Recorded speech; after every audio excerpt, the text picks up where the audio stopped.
Good morning, Jacob. Good morning, everyone. Here's a look at the weather headlines and what we're focused on.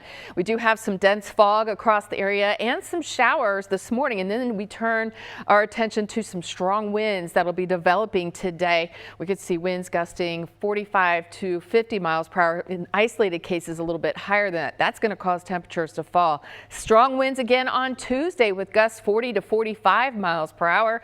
Feels like temperatures will stay in the teens all day long.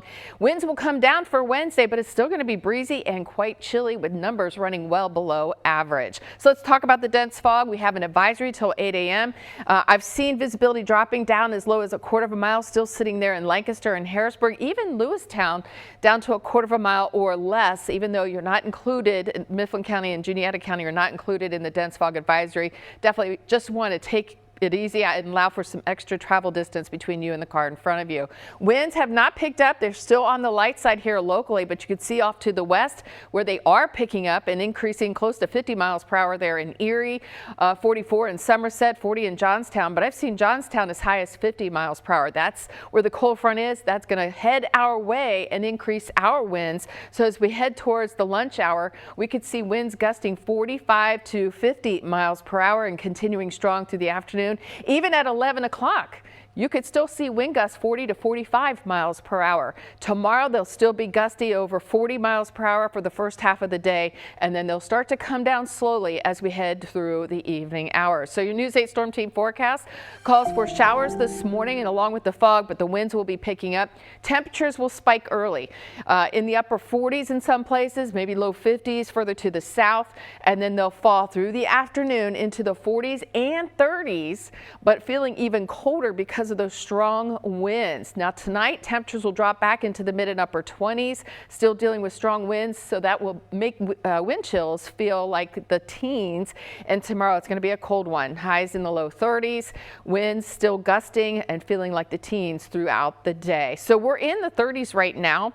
Temperatures really haven't moved a whole lot, but notice the warmer air off to the west in the 50s. That's ahead of the cold front. So as the front comes in, we'll see our temperatures bump briefly, and then they'll start to fall as that front crosses the area. Some light showers on Live Local 8 across York and Lancaster. We also have some showers pushing just west of Harrisburg, and then more rain off to the west ahead of the front. This is going to come through this morning, and then the front will follow. Behind that front, that's when those winds really kick up and that cold air comes rushing in.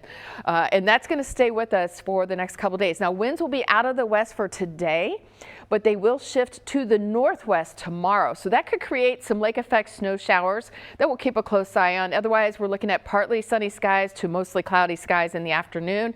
On Wednesday, we'll see a mix of clouds and some sunshine. A clipper system coming through New Year's Eve into New Year's Day could produce some light snow showers to kick off the new year 2026. So not a big deal right now, but we'll certainly keep you posted. Highs though on Thursday for New Year's Day only in the upper 20s and breezy, so it's going to feel even colder. We stay below average right into the first weekend of 2026, and we're tracking a couple systems. One could bring us some rain, snow showers early Sunday and then again on Tuesday.